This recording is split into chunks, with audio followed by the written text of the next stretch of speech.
আজকে ম্যামের উদ্দেশ্যে কিছু কথা বলতে চাই। জানি না এই ভিডিওটা ম্যামের কাছে পৌঁছাবে কিনা, তাও বলতে চাই। এই ম্যামকে কম বেশি সবাই চিনেন জানেন। ম্যাম টি স্পোর্টসের সাথে যুক্ত।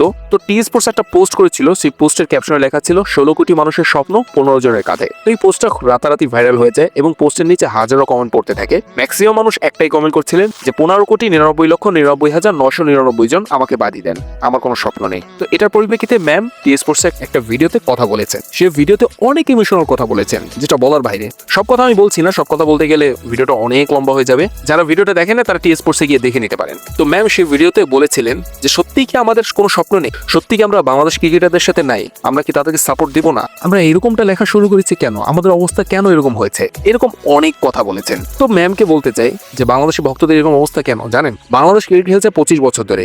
এই 25 বছরে বাংলাদেশি ভক্তরা কি পেয়েছে? দুঃখ, কষ্ট, বেদনা, এগুলোই পেয়েছে। কিন্তু তাও এগুলো ভুলে যাচ্ছিল, তারপরও তারা সাপোর্ট দিচ্ছিল, তারপরও তারা স্বপ্ন দেখছিল। কেন জানেন? এই পঞ্চপাণ্ডবের জন্য।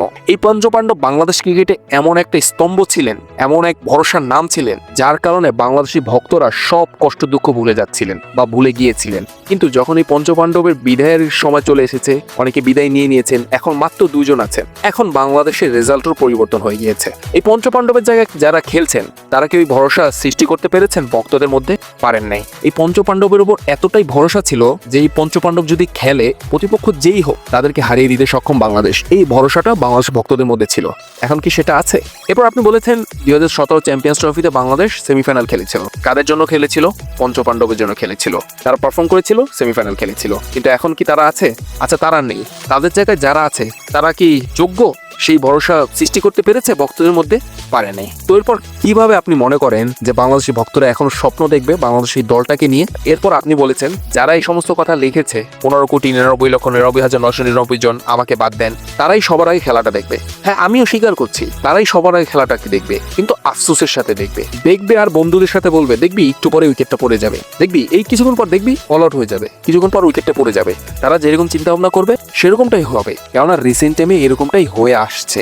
বাংলাদেশ 12 মাসে 10টা সিরিজ খেলে, ধরে নিচ্ছি এই 10টা সিরিজের মধ্যে বাংলাদেশি ভক্তদের মুখে হাসি কয়টা সিরিজে ফুটে এবং দুঃখ কয়টা সিরিজে পায়, এই হিসাবটা আপনি একটু মিলিয়ে নিন। যদি হিসাবটা আপনি মিলাতে পারেন তাহলে অনেক প্রশ্নের উত্তর আপনি পেয়ে যাবেন।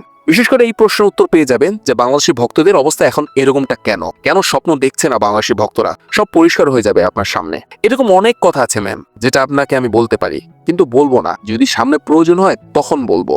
এতদিন মনে করেছিলাম বাংলাদেশি ভক্তরা অনেক বেশি ইমোশনাল, কিন্তু এখন দেখছি এদের চেয়েও আপনারা বেশি ইমোশনাল। উপস্থাপক বা সাংবাদিকরা এরা এত বেশি ইমোশনাল যেটা বলার বাইরে। তো আপাতত কিছু বলতে চাই না। আমি যে সমস্ত কথা বলেছি যদি আপনার কাছে পৌঁছায় ভিডিওটা, এই কথাগুলো মিলিয়ে দেখবেন অনেক প্রশ্ন উত্তর মিলে যাবে। এরকম অনেক কথা আছে, এরকম অনেক উত্তর আছে যেটা আমি বলতে পারবো। যদি সামনে প্রয়োজন হয় আমি সেখানে বলবো। যদি আপনার কাছে ভিডিওটা পৌঁছায় বা আপনি দেখেন, বা আপনার মতো যারা ইমোশনাল ব্যক্তি আছেন তাদের কাছে যদি পৌঁছায় বা যারা যদি দেখেন, তারা কথাগুলো একটু মিলিয়ে নেবেন।